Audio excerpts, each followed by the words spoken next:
حضرت حذیفہ بن اسید انصاری رضی اللہ تعالی عنہ فرماتے ہیں کہ حضور تشریف لائے اور ہم کسی امر میں بات کر رہے تھے، تو حضور علیہ السلام نے ارشاد فرمایا کہ تم کس چیز کا تذکرہ کر رہے ہو؟ تو ہم نے عرض کی حضور ہم قیامت کے بارے میں ذکر کر رہے ہیں۔ تو حضور علیہ السلام نے ارشاد فرمایا کہ قیامت اتنی دیر تک قائم نہیں ہوگی جب تک یہ نشانیاں پوری نہ ہو لیں۔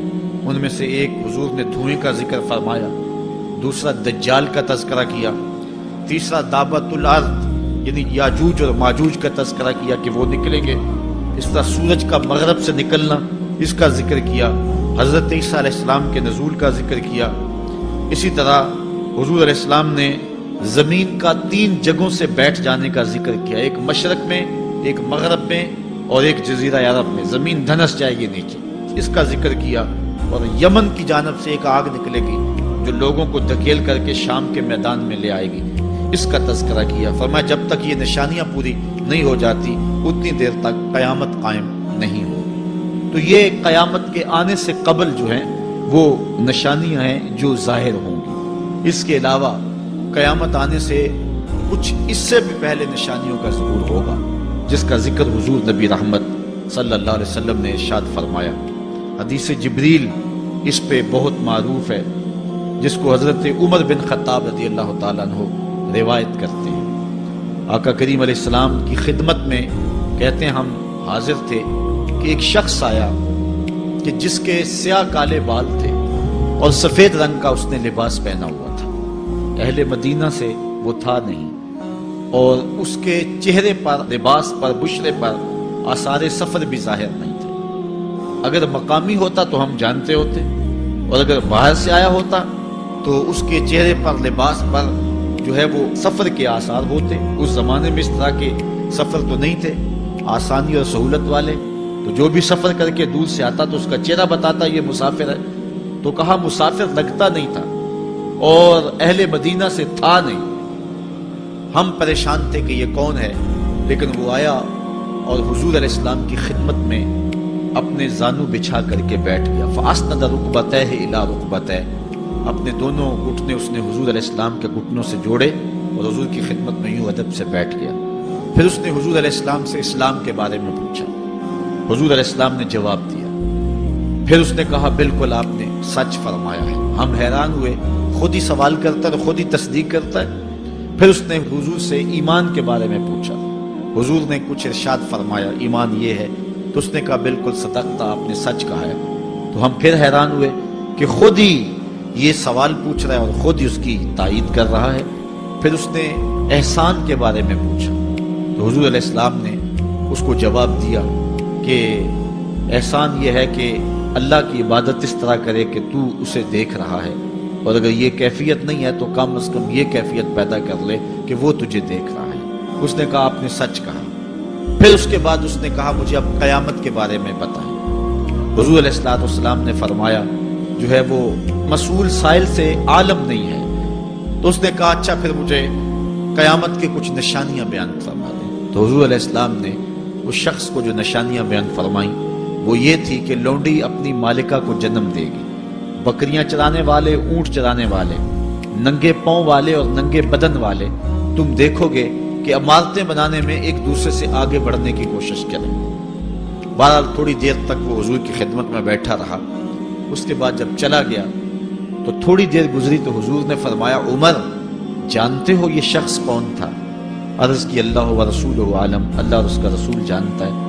فرمایا یہ جبریل امین تھا جو تمہیں تمہارا دین سکھانے کے لیے آیا تھا۔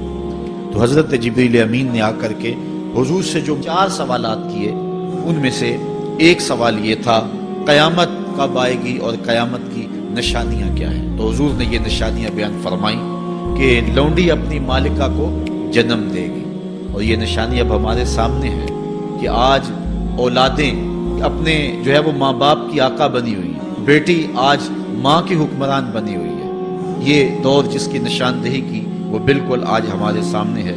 حضرت ابو ہریرہ رضی اللہ تعالیٰ عنہ سے ایک روایت ہے جس کو نبی رحمت صلی اللہ علیہ وآلہ وسلم سے وہ بیان کرتے ہیں، بینما النبی صلی اللہ علیہ وسلم یحدث اذ جاء اعرابی فقال متی الساعة۔ حضرت ابو ہریرہ فرماتے ہیں کہ ہم حضور کی خدمت میں بیٹھے ہوئے تھے، ایک شخص حاضر ہوا، اس نے حضور سے کہا کہ حضور قیامت کب آئے گی؟ یہ سوال کیا، متی الساعة، قیامت کب آئے گی؟ آقا کریم علیہ السلام نے اس کو جواب دیا، اذا ضیعت الامانہ فانتظر الساعة، جب امانت کو ضائع کر دیا گیا تو سمجھ لے قیامت آ گئی۔ جب امانت کو ضائع کر دیا جائے گا تو سمجھ لے قیامت آ گئی ہے۔ قالا کیف اضاعتها، عرض کی حضور امانت کو ضائع کرنا کیا مفہوم رکھتا ہے، اس کا مطلب کیا ہے؟ تشریح پوچھی حضور سے، تو حضور علیہ السلام نے جو جواب دیا وہ سماعت کیجئے۔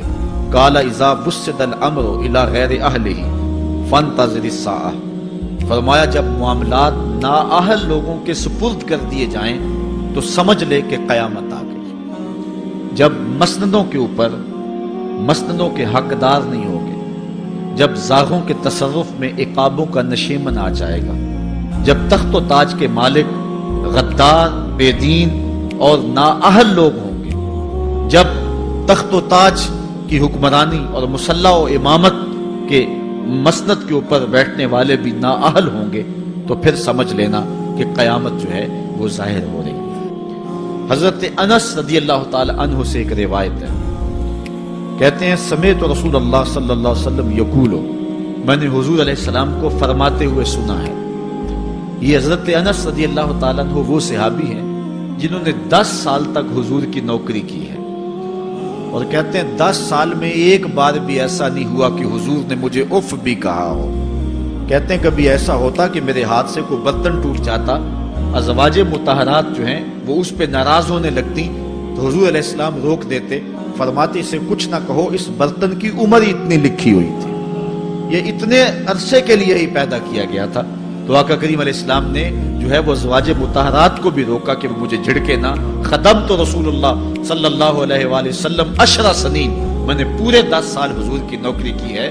بلکہ جب آپ کہیں گے کہ حضور کے خادم کا نام کیا ہے، سارے صحابی حضور کے خادم ہیں، لیکن نام حضرت انس رضی اللہ تعالی عنہ کا آئے گا، یہ حضور علیہ السلام کے خادم خاص ہیں، اور حضور سے بہت ساری باتیں انہوں نے سنی ہیں۔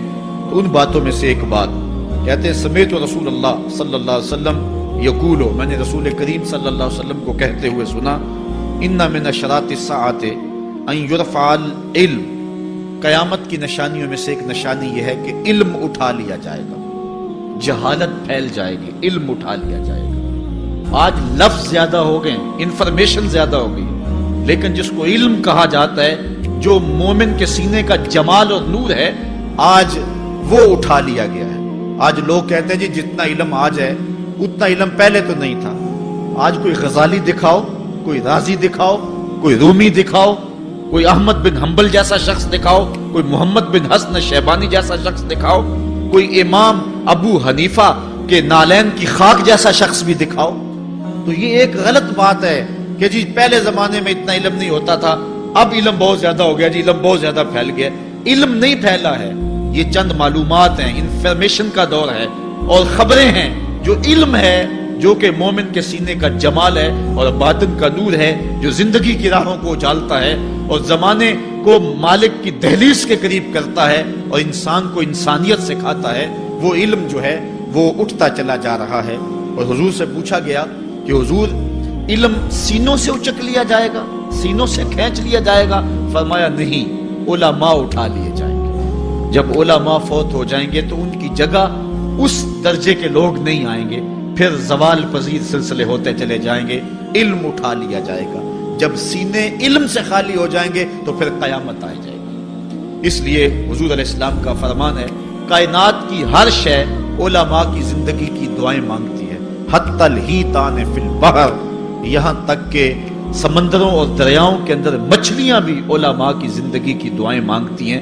انہیں پتا ہے علماء ہیں تو کائنات مارز وجود میں آئی تو موجود رہے گی، اگر علماء نہیں ہوں گے تو کائنات جو ہے وہ بالکل قیامت کا شکار ہو جائے گی۔ تو پہلی چیز حضور نے ارشاد فرمایا، ان یرفع العلم، علم اٹھا لیا جائے گا، ویکثر الجہل، اور جہالت عام ہو جائے گی۔ علم کی جگہ جو ہے وہ جہالت عام ہو جائے گی۔ آج علماء نہیں رہے ہیں، آج ہم جو ہے وہ انحصار کرنے لگے ہیں چند ٹیلی ویژن چینلوں پہ، اور اس کا نتیجہ کیا ہے کہ مختلف چینلز کے اوپر بیٹھے بہت سارے لوگ گمراہی پھیلا رہے ہیں۔ یہ ایک الگ داستان ہے، ایک الگ کہانی ہے کہ کس طرح سے علم کا گلا گھونٹا جا رہا ہے اور کس طرح جو ہے وہ لوگوں کو گمراہ کیا جا رہا ہے۔ یہ جہالت کی کثرت ہے۔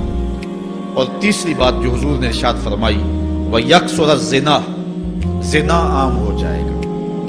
نظر کا زنا یہ تو اس زمانے کے اندر برا رہا ہی نہیں، لوگ اس میں کوئی آر ہی نہیں سمجھتے۔ کسی کی بہن اور بیٹی کو دیکھنا اور اپنی آنکھوں کو شہوات سے بھرنا، یہ بندہ محسوس ہی نہیں کرتا ہے۔ حضور علیہ السلام نے ارشاد فرمایا، من زنا زنیا بہی ولو بہی تان دارہی، جس نے زنا کیا یہ عمل اس کے گھر بھی لوٹے گا، اگرچہ وہ اپنی دیواریں اونچی اونچی کیوں نہیں کر لیتا۔ اگر آج کوئی کسی کی بہن بیٹی پر اپنی نظروں کو غلیظ کرتا ہے تو وہ یہ کیسے کہہ سکتا ہے کہ میری بہن اور میری بیٹی کسی کی گندی نظروں کا شکار نہیں ہوگی؟ یہ مقافات عمل ہے۔ گندم از گندم بروید جو سے جو، از مقافات عمل غافل مشو۔ اس لیے بدکاری پھیل جائے گی، نظر کی بدکاری اور ہر طرح کی بدکاری، اور یہ اتنا برا اور کبھی کام ہے کہ اللہ تعالیٰ جل شانہ نے قرآن مجید میں اسے کھلی بے حیائی قرار دیا ہے۔